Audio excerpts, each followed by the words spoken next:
ሰላም ጤና ይስጥልን አድማጭ ተመልካቾቻችን ከቶፕንስ ኔትወርክ ዕለታዊ ዜናዎችን ይዘን ቀርበናል። በቅድሚያ ማርቶቹን በመሬት መንሸራተት አደጋ የ80 ሰዎች ሕይወት ማለፉን ተከትሎ የ3 ቀናት ብሔራዊ ሀዘን ታወጀ። የኢትዮጵያ ብሔራዊ ምርጫ ቦርድ በምርጫ ጸጥታ ዙሪያ ከፖለቲካ ፓርቲዎች ጋር መከረ። መጋቢት 30 የሚጠናቀቀው የፋይዳ መታወቂያን ከባንክ ሂሳብ ጋር የማስተሳሰር ስራ ጥሩ በሚባል ደረጃ ላይ እንደሚገኝ ተገለጸ። የገንዘብ ሚኒስቴር ባወጣው የገቢ ግብር ረቂቅ መረጃ ላይ ቅሬታ ቀረበ። ኢትዮ ቴሌኮም ለስትራቴጂክ ኢንቨስትመንት እና የፋይናንስ ትብብር ከሲዲፒ አመራሮች ጋር በጣሊያን መከረ። በደቡብ ኢትዮጵያ ክልል ጋሞ ዞን የተለያዩ አካባቢዎች በተከሰተው የመሬት ናዳና የጎርፍ አደጋ ሕይወታቸውን ላጡ ወገኖች የ3 ቀናት ብሔራዊ ሀዘን ታውጇል። የሕዝብ ተወካዮች ምክር ቤት አፈ ጉባኤ ታገሰ ጫፎ እንደገለጹት በዞኑ ጋጫ አባባ ወረዳ ላካ ቀበሌ መጋቢት 2 2018 ዓ.ም በተከሰተ የመሬት መንሸራተት አደጋ ምክንያት ከ125 ሰዎች የ80 ወገኖች ሕይወት አልፏል። የቀሪ ሰዎች አስክሬን ፍለጋ ላይ እንደሚገኝ ጠቅሰው ምክር ቤቱ በዜጎቻችን ላይ በተከሰተው አደጋ ጥልቅ ሀዘን ሰምቶናል ብሏል። በኢትዮጵያ ፌዴራላዊ ዴሞክራሲያዊ ሪፐብሊክ የሰንደቅ ዓላማ አዋጅ ቁጥር 654/2001 አንቀጽ 22 ንዑስ አንቀጽ 2 ብሔራዊ የሀዘን ቀንን ሰንደቅ ዓላማው ዝቅ ብሎ የሚውለበለብባቸው ሁኔታዎች የሕዝብ ተወካዮች ምክር ቤት ውሳኔ እንደሚያሳልፍ መደንገጉን ገልጿል። በዚህም መሰረት በመሬት መንሸራተት አደጋ ሕይወታቸውን ያለፉ ዜጎችን በማስመልከት ከመጋቢት 5 2018 ዓ.ም ጀምሮ ለ3 ቀናት ብሔራዊ ሀዘን ታውጇል ብሏል። በእነዚህ ቀናት የኢትዮጵያ ብሔራዊ ሰንደቅ ዓላማ በሁሉም የሀገሪቱ ግዛቶች በኢትዮጵያ መርከቦች፣ በኢትዮጵያ ኤምባሲዎችና ቆንጽላዋ ጽሕፈት ቤቶች ዝቅ ብለው እንዲውለበለብ ውሳኔ መተላለፉን አሳውቀዋል። የኢትዮጵያ ብሔራዊ ምርጫ ቦርድ በምርጫ ጸጥታ ዙሪያ ከፖለቲካ ፓርቲዎች ጋር መከረ። የኢትዮጵያ ብሔራዊ ምርጫ ቦርድ 7ኛው ጠቅላላ ምርጫ ከሚደረግባቸው አካባቢዎች የጸጥታ ሁኔታን በተመለከተ ከፖለቲካ ፓርቲዎች ጋር ረቡዕ ዕለት ምክክር አድርጓል። ውይይቱ የተካሄደው በአንዳንድ አካባቢዎች ምርጫ ለማካሄድ አስተማማኝ የጸጥታ ሁኔታ አለመኖሩን በተመለከተ ስጋቶች ባሉበት ወቅት ነው። ረቡዕ መጋቢት 2 2018 ዓ.ም በተካሄደው በዚህ ውይይት የቦርዱ ሰብሳቢ መላትወርቅ ኃይሉን ጨምሮ 5 የቦርዱ አባላትና የፖለቲካ ፓርቲ ተወካዮች ተገኝተዋል።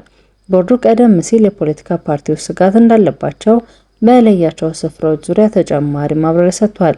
የውይይቱ ተሳታፊዎች በምርጫ ሂደቱ ዙሪያ ያሉ በርካታ የጸጥታ ጉዳዮችን አንስተዋል። ከእነዚህም መካከል በተወሰኑ ክልሎች ሊያጋጥሙ የሚችሉ ስጋቶችና የፖለቲካ ፓርቲ የምርጫ ቅስቀሳዎችን በነጻነት የማከናወን አቅም እንዲሁም የምርጫ አስፈጻሚዎች ያለምንም ተጽዕኖ ተግባራቸውን የመወጣት ብቃት የተመለከቱ ጉዳዮች ጠቅሰዋል። የቦርዱ ሰብሳቢ የፖለቲካ ፓርቲዎች የጸጥታ ስጋት እንዳለባቸው በለዩዋቸው አካባቢዎች ላይ ቦርዱ የክትትልና የቁጥጥር ኮሚቴ ለማሰማራት ማቀዱን ገልጸዋል። መጋቢት 30 የሚጠናቀቀው የፋይዳ መታወቂያን ከባንክ ሂሳብ ጋር የማስተሳሰር ስራ ጥሩ የሚባል ደረጃ ላይ እንደሚገኝ ተገለጸ። የኢትዮጵያ ብሔራዊ መታወቂያ ፕሮግራም የፋይዳ መታወቂያን ከባንክ ሂሳብ ጋር የማስተሳሰር ስራ መጋቢት 30 2018 ዓ.ም እንደሚጠናቀቅ ተገልጿል። እስካሁን ያለው ሂደት ጥሩ የሚባል ደረጃ ላይ እንደሚገኝ የፕሮግራሙ የባለድርሻ አካላትና የኮሚኒኬሽን ዳይሬክተር አቶ ሳሚና ሰይፉ ገልጸዋል። ዳይሬክተሩ እንደተናገሩት የፋይዳ መታወቂያን ከባንክ አገልግሎት ጋር የማስተሳሰር ስራው በ3 ዓመት የዝግጅት ሂደት ውስጥ የቆየ ቢሆንም ወደ ትግበራ ከገባ 1 ዓመት ሆኖታል።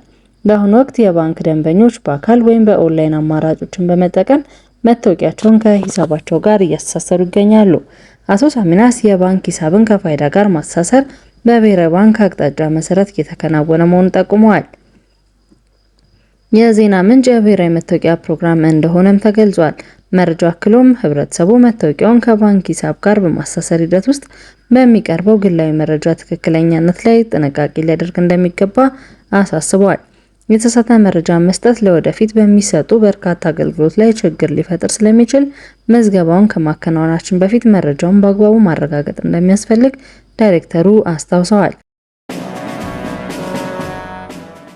የገንዘብ ሚኒስቴር ባወጣው የገቢ ግብር ረቂቅ ደንብ ላይ ቅሬታ ቀረበ። ገንዘብ ሚኒስቴር በኩሉ ከወጪ አቀናነስ ጋር የተያያዙ ክፍተቶችን በመመሪያ ለመፍታት እየሰራ እንደሚገኝ አስታውቋል። የገንዘብ ሚኒስቴር በቅርቡ አውጥቶት ከህዝብ ጋር ውይይት እየተደረገበት በሚገኘው የገቢ ግብር ረቂቅ ደንብ ላይ በደረቅ ጭነት ትራንስፖርት ዘርፍ የተሰማሩ ባለሀብቶች ቅሬታ አቅርበዋል። ሚኒስቴሩ ረቂቅ ደንቡን በተመለከተ መጋቢት 1 2018 ዓ.ም ባዘጋጀው የህዝብ ውይይት መድረክ ላይ ከተለያየ ዘርፍ የተውጣጡ ነጋዴዎች ተገኝተዋል። በዚህም ወቅት የደረቅ ጭነት ትራንስፖርት ዘርፉን በመወከል የተገኙት እንቁጣጣሽ ፈቃዱ በረቂቁ አንቀጽ 36 ላይ የተቀመጠውን የሂሳብ መዝገብ የመያዝ ግዴታ እንዴት ሊተገበር እንደሚችል ግልጽ አያደርግም ብለዋል።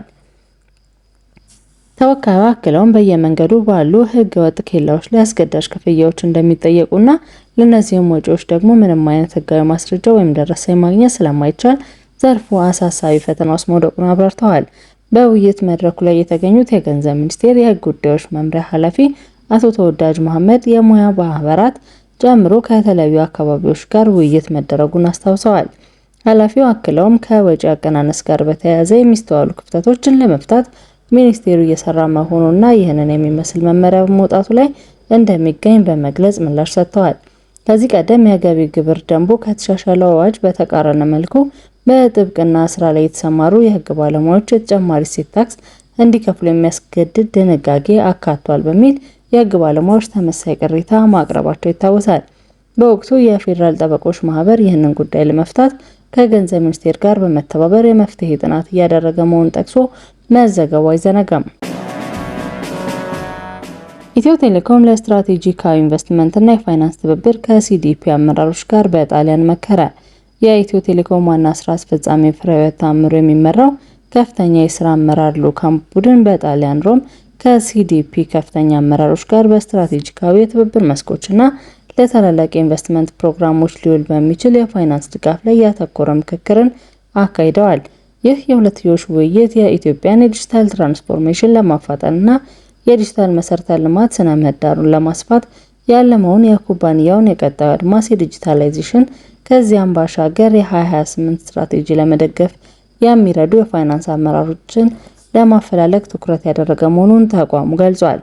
በውይይቱ ወቅት ዋና ስራ አስፈጻሚ ፍሬህይወት ታምሩ ኩባንያቸው እያከናወነ ያለው መጠነ ሰፊ የኔትወርክ ማስፋፋያና የማዘመን ስራዎች፣ የዲጂታልና የክላውድ መሰረተ ልማት ማጠናከሪያ ውጥኖች እንዲሁም እንደ ቴሌብር ያሉ የዲጂታል ፕላትፎርሞችና የፋይናንስ አገልግሎቶችን እድገትን በተመለከተ ዝርዝር ማብራሪያ ሰጥተዋል። የሲዲፒ አመራሮች በበኩላቸው ኢትዮ ቴሌኮም ከመደበኛ ኦፕሬተርነት ወደ ዘመናዊ የዲጂታል ቴክኖሎጂ ኩባንያ ያደረገውን ሽግግርና ያስመዘገበውን ፈጣን እድገት አድንቀው ኩባንያው በዓለም አቀፍ የቴሌኮም ኢንዱስትሪ ውስጥ አርአያ የሚሆን ተሞክሮ እያሳየ እንደሚገኝ ገልጸዋል። በሁለቱ ተቋማት መካከል በሚኖሩ አጋርነት ሊከናወኑ የሚችሉ ዋና ዋና የትብብር መስኮች ስም ተለይተው የቀረቡ ሲሆን እነዚህም የታላቁ የዳታ ሴንተር ግንባታዎች፣ የታዳሽ ኃይል አማራጮችን በቴሌብር በኩል የሚከናወኑ የዲጂታል ግብርና ድጋፎችና የአርሶ አደሮች የብድር አቅርቦት ሞዴሎችን ያካትታሉ። አድማጭ ተመልካቾቻችን ከቶፕ ኒውስ ኔትወርክ ለዕለቱ ያዝናቸው ዜናዎች እነዚህ ነበሩ። መልካም ቆይታ።